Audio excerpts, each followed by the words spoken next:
आपको अफगानिस्तान के हालात से अपडेट कर दें। अफगानिस्तान में हालात लगातार बेकाबू होते जा रहे हैं। नई जानकारी के अनुसार काबुल एयरपोर्ट पर भगदड़ मची हुई है। लोग वापस आना चाहते हैं। एयरपोर्ट पर फायरिंग में 5 लोगों की मौत की जानकारी भी निकलकर सामने आ रही है। बता दें कि अमेरिकी सेना ने फायरिंग की थी। भीड़ पर काबू करने के लिए ये फायरिंग की गई थी, जिसमें कुछ लोगों की मौत की जानकारी सामने आ रही है। अफगानिस्तान एयर स्पेस को भी अब बंद कर दिया गया है, यानी भारत से काबुल जाने वाली सभी उड़ानें रद्द हो चुकी हैं। भारत से लंदन जाने वाली उड़ानें भी रद्द कर दी गई हैं। तो ये तस्वीरें भी आप देखिए कि किस तरीके से भीड़ यहां पर उमड़ पड़ी। लोग वापस जाना चाहते हैं, देश छोड़ना चाहते हैं, और ऐसे ही हालात में भीड़ पर काबू करने के लिए वहां पर फायरिंग की गई, जिसमें कुछ लोगों की मौत की खबर निकलकर सामने आ रही है। अफगानिस्तान में तालिबान का कब्जा होने के बाद वहां के हालात लगातार बिगड़ते जा रहे हैं। काबुल एयरपोर्ट पर भारी भीड़ हो गई है। जहां फायरिंग हुई वहां 5 लोगों के मारे जाने की खबर है, तो वहीं कई लोग घायल भी हुए हैं। फिलहाल एयरपोर्ट अमेरिकी सैनिकों के कंट्रोल में है, और इसी बीच काबुल में कई इलाकों में लूटपाट की खबर भी निकलकर सामने आ रही है। सरकारी नंबर प्लेट वाली गाड़ियां यहां लूटी जा रही हैं। कुछ लोगों ने अपनी निजी गाड़ियां छीनने का भी दावा किया। वहीं डर के माहौल के बीच हजारों लोग देश छोड़कर बाहर निकलना चाहते हैं, जाना चाहते हैं। ऐसे कई लोग एयरपोर्ट पहुंचे हैं जिनके पास ना तो वीजा है और ना ही टिकट है। ऐसे में काबुल में मोबाइल रिचार्ज कराने के लिए भी लोगों को काफी दिक्कतों का सामना करना पड़ रहा है। ऐसे में लोग इंटरनेट और कॉल क्रेडिट अपनी आपात स्थिति के लिए बचा रहे हैं। बताया जा रहा है कि एयरपोर्ट के नजदीक कई ऐसी महिलाओं को गोली मार दी गई जिन्होंने हिजाब नहीं पहना था। हालांकि तालिबान ने अभी इस बात की पुष्टि नहीं की।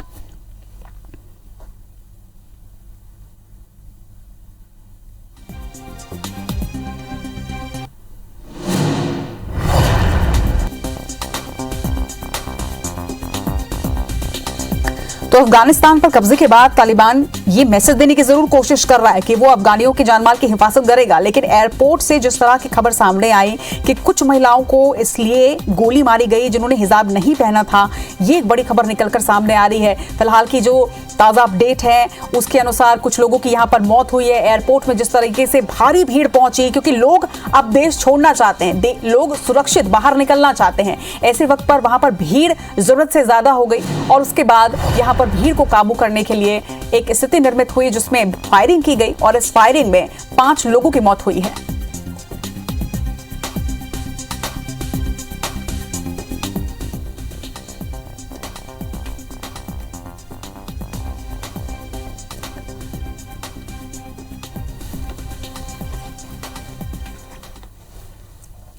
हमारे साथ इस वक्त विष्णु प्रकाश जी जुड़ रहे हैं। विष्णु जी, इस वक्त आप कहां हैं और किस तरह के हालात वहां पर बने हुए हैं, इसकी जानकारी आपसे चाहेंगे। हालात अफगानिस्तान में बहुत खराब हैं। कोई भी सोच नहीं सकता था कि इस तरह से लोगों के साथ धोखा होगा, इस तरह से देश के नागरिकों का हाल होगा। और लोग तो साफ अफगानिस्तान में कह रहे हैं कि हमको बेच दिया गया है। अब देखिए, कल तक अमेरिकन थे, वो एकदम से छोड़ के चले गए। उन्होंने फिर कहना शुरू कर दिया कि 9 महीने 10 महीने लगेंगे काबुल तक किसी को पहुंचने के लिए। फिर कहा 3 महीने लगेंगे, फिर 9 दिन लगेंगे। और घानी सरकार को देखिए, घानी सरकार 2 दिन पहले कह रही थी कि हम डट के मुकाबला करेंगे। कल वो तालिबान को गले लगा रहे थे। तो ये जो सब कुछ हुआ है, ये अनहोनी घटना है। और इसमें जो दिल को दहलाने वाली बात ये है कि इसमें सबसे ज्यादा नुकसान जो होगा वो महिलाओं का होगा, बच्चों का होगा। क्योंकि आज भी आप देख रही होंगी कि कितनी तस्वीरें आ रही हैं कि जो मर्द हैं वो तो भाग रहे हैं और पीछे महिलाएं रह जाएंगी। और तालिबान एक ऐसी संस्था है जो कि अपने 7वीं शताब्दी की प्रणाली लाना चाहती है, इस्लामिक अमीरात बनाना चाहती है, जिसमें महिलाओं के लिए कोई जगह नहीं होती।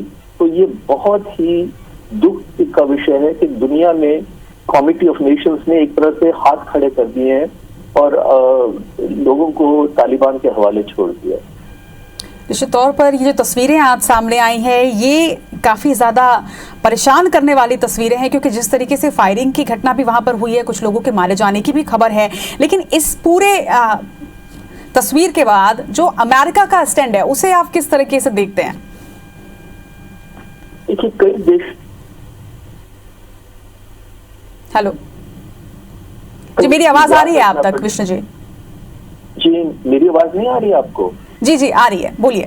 हाँ जी, तो ये कई देशों के किरदार ऐसे रहे हैं कि इतिहास को में ये रचा जाएगा, काला दिन होगा इतिहास में, ऐसे समझ लीजिए। अब अमेरिका का भी देख लें आप, कहते हैं कि हम संयोग नेशनल कंस्ट्रक्शन के लिए नहीं आए थे, नेशनल बिल्डिंग के लिए नहीं आए थे।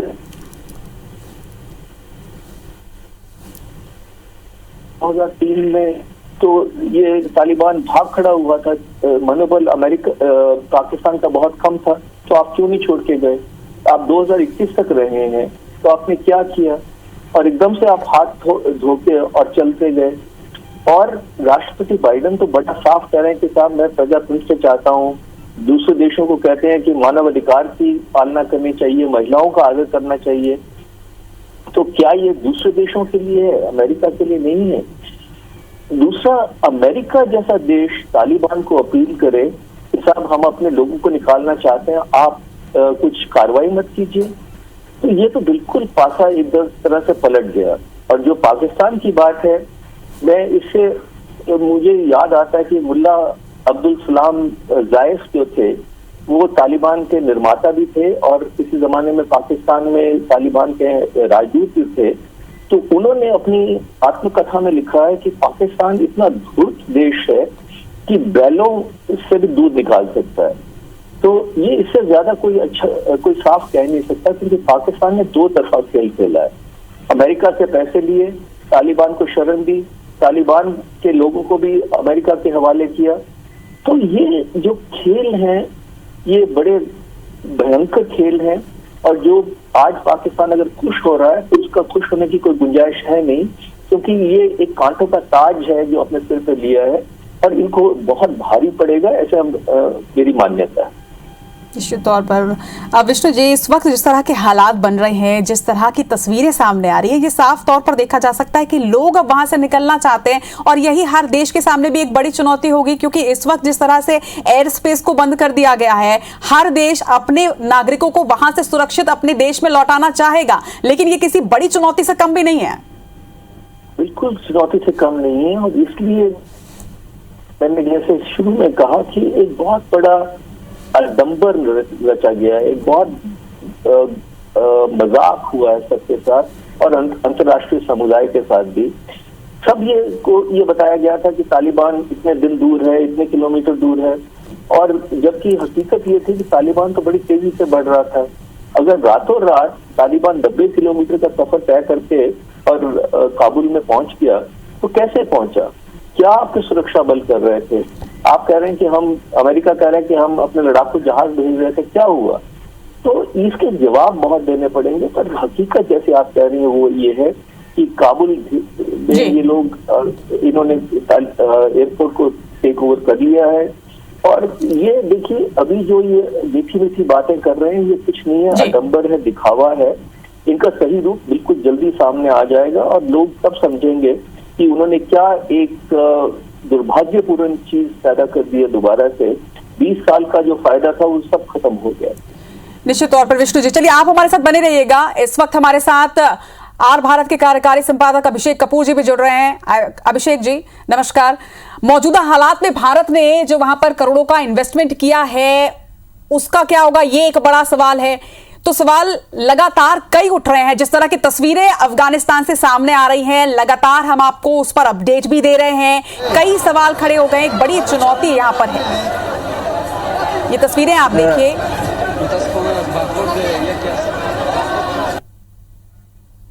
तो काबुल एयरपोर्ट पर फायरिंग में 5 लोगों की मौत हो गई है। बड़ा अपडेट, बड़ी खबर सामने आ रही। लगातार तस्वीर भी आपको दिखा रहे हैं कि किस तरह से एक भगदड़ की स्थिति एयरपोर्ट पर निर्मित हुई। लोग वहां से निकलना चाहते हैं, सुरक्षित स्थानों पर पहुंचना चाहते हैं, अपने देश वापस लौटना चाहते हैं। बहुत से ऐसे लोग जिनके पास वीजा नहीं है, टिकट नहीं है, वो भी वहां पर पहुंचे। ये तस्वीरें आप देखिए, इन तस्वीरों से आप अंदाजा लगाइए कि इस वक्त वहां पर क्या स्थिति निर्मित हुई है। बड़ा अपडेट दे रहे हैं। ये जो तस्वीरों में आप देख रहे हैं, ये आपको विचलित भी कर सकती है। तस्वीरों में जो इस वक्त नजर आ रहा है वो लाशें हैं। कुछ देर पहले एयरपोर्ट पर फायरिंग की स्थिति निर्मित हुई, जिसके बाद कुछ लोगों की मौत की खबर निकलकर सामने आ रही है। वहीं कुछ लोग इस पूरी घटना में घायल भी हुए हैं।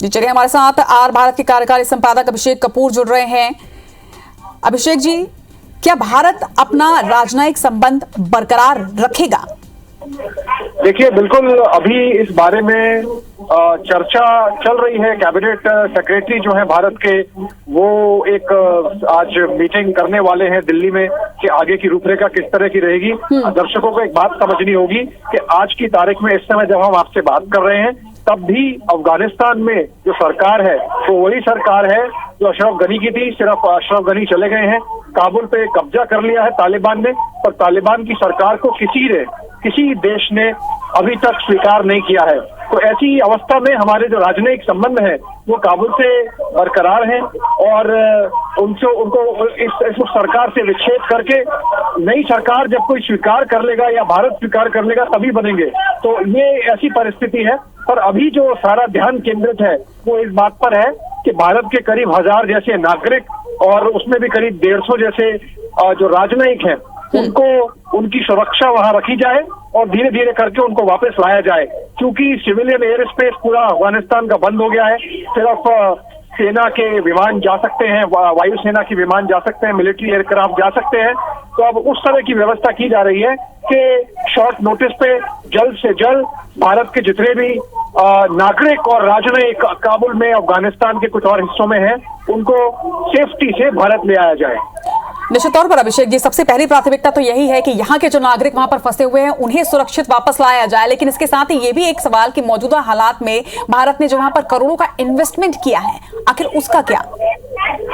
देखिए, इन्वेस्टमेंट नहीं था, वो हमारी मदद थी अफगानिस्तान के लोगों के लिए, अफगानिस्तान के नागरिकों के लिए। एक मित्र राष्ट्र की $3 बिलियन समझे के करीब 20 से 25 हजार करोड़ रुपए का 20 साल में जो हमने पैसा वहां लगाया, जैसे वहां उनकी संसद बनाई, उनके यहाँ डैम बनाए, क्रिकेट स्टेडियम बनाए, उनकी सुप्रीम कोर्ट की बिल्डिंग बनाई, उनकी सड़कें बनाई। तो ये निवेश नहीं था, ये हमारी गिफ्ट थी, हमारी मदद थी अफगानिस्तान के लोगों के लिए। तो अब वो तालिबान को निर्णय करना होगा, उनको वैसा रखना है या वो इंफ्रास्ट्रक्चर उनको खराब कर देना है। अब वो तो जो वहां पे देश चलाएगा उसके बात है।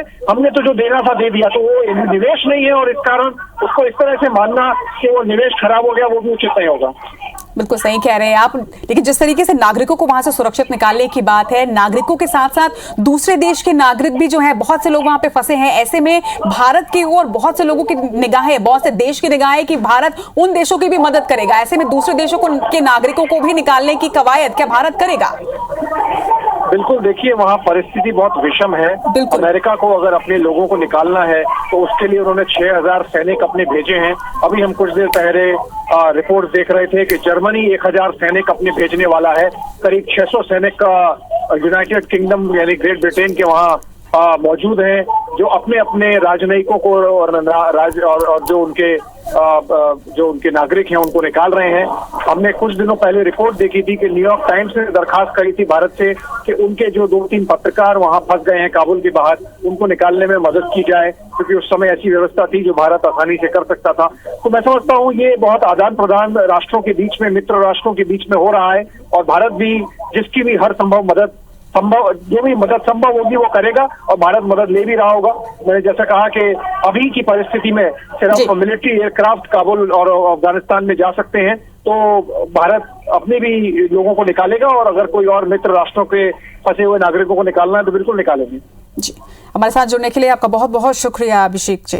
तो ये थे आर भारत के कार्यकारी संपादक अभिषेक कपूर। जिस तरह से इन्होंने बताया कि प्राथमिकता भारत के इस वक्त यही कि अपने नागरिकों को, अपने राजनयिक को वहां से सुरक्षित बाहर निकाले, क्योंकि इस वक्त अगर बात करें अफगानिस्तान की स्थिति की तो विषम परिस्थिति वहां पर होती जा रही है। जिस तरह की तस्वीरें आज काबुल एयरपोर्ट से सामने आई हैं, हालात बेकाबू होते हुए नजर आ रहे हैं। भीड़ पर काबू करने के लिए अमेरिकी सेना ने जब वहां पर फायरिंग की तो कुछ लोगों की इस फायरिंग में मौत हुई है, बहुत से लोग घायल भी हुए हैं। इसके साथ ही आपको यह भी बता दें कि वहां पर हालात किस तरह के हैं, ये तस्वीरों के माध्यम से आप समझिए कि किस तरह से लोग वहां से बाहर निकलना चाहते हैं।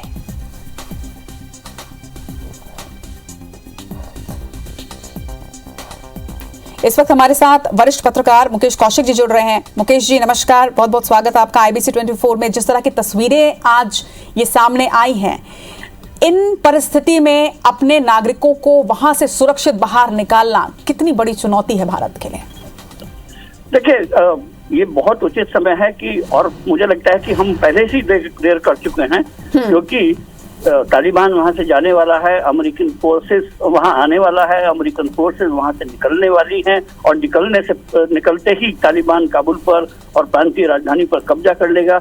ये बात हमको 2 महीने से नहीं बल्कि 6 महीने से पता है, और अगर ये तैयारी इस समय करनी पड़ रही है तो मुझे थोड़ा सा इसमें खेदजनक लगता है कि हम अपने नागरिकों के प्रति कितना असंवेदनशील हो चुके हैं। वहां से डिमांड भी आ रही थी और कई नेताओं ने भी डिमांड की थी कि इस कम्युनिटी को बाहर निकाल लिया जाए, लेकिन अभी भी कुछ नहीं बिगड़ा है। अभी काबुल एयरपोर्ट एक्टिव है, पता नहीं कब तालिबान वहां पर अपना कब्जा कर लेगा और वहां पर ऑपरेशंस भी बंद हो सकते हैं। इसलिए जितना जल्दी हो सके वायुसेना के विमानों को भी लगाना चाहिए और जितने भी संसाधन है झोंक कर अपने नागरिकों को बुलाना चाहिए। मुकेश जी, जिस तरह की तस्वीरें सामने आई है और जिस तरह की विषम परिस्थिति इस वक्त अफगानिस्तान में निर्मित हो रही है, उसे देखते हुए भारत की तरफ से किस तरह के स्टेप्स उठाए जाने चाहिए, क्या कदम होना चाहिए भारत का? देखिए, भारत के पास 4-5 विकल्प खुले थे और खुले हैं जी। पहला तो ये कि किसी भी ढंग से, चूंकि अब तालिबान का वहां पर कब्जा होना ही है और भारत हमें जानकारी है कि MEA के लोग तालिबान के कुछ गुटों के संपर्क में रहे हैं, तो पहली कोशिश ये होनी चाहिए कि तालिबान के नेताओं में पैक्ट बनाई जाए और उनसे किसी तरह से बातचीत के चैनल खोले जाएं। दूसरा कोशिश ये कि वहां पर जो अपने हित हैं, जो इंटरेस्ट हैं, उनको सुरक्षित रखने के लिए तालिबान को राजी किया जाए। ये कि देखिए, आपने जो दिलाराम हाईवे बनाया है, वहां पर सलमा डैम बनाया है और बहुत सारी इंफ्रास्ट्रक्चर भारत ने वहां पर क्रिएट किया है। वो हमने अपने लिए नहीं क्रिएट किया, वो अफगानी जनता के लिए है, वो अफगान इवन तालिबान के लिए है। तो उनको, मुझे नहीं लगता कि कन्विंस करने में कोई दिक्कत आएगी कि इन इंटरेस्ट को बचाया जाए और जो निवेश हुआ है उसको रोका जाए, क्योंकि इस इंफ्रास्ट्रक्चर को तोड़ने में पाकिस्तान का बहुत बड़ी साजिश होगी, क्योंकि ये वहां पर भारत के लिए दोस्ती के बहुत बड़े प्रतिमान हैं और अगर इन पर हमला होता है तो वहां पर जो भारत की गुडविल है उस पर हमला होगा, पाकिस्तान जरूर चाहेगा। और तीसरा खतरा ये कि वहां रेडिकलाइजेशन होगा, इसको रोकने के लिए भी कदम उठाए जाएं। चौथा स्टेप ये है कि वेट एंड वॉच की पॉलिसी अपनाई जाए। हालांकि ये पॉलिसी तो हम अपना ही रहे हैं बहुत समय से, लेकिन अभी वहां पर स्थिति को स्टेबलाइज होने दिया जाए। अब्दुल्ला वहां पर अभी भी बचे हुए हैं, वहां से जो राष्ट्रपति ने तो कूच किया है, लेकिन उनके जो एकदम निकटतम प्रतिद्वंदी थे अब्दुल्ला, वो कह रहे हैं कि देखिए कितना शर्मनाक है गनी का चले जाना। तो मुझे लगता है कि इन ताकतों को अगर बल दिया जाए तो वहां पर लीडरशिप रोल में आ सकते हैं वो लोग, और एक्सेप्टेबल लीडर की तलाश तालिबान को भी है। जी, हमारे साथ जुड़ने के लिए आपका बहुत बहुत शुक्रिया मुकेश जी, अपनी बातें रखने के लिए।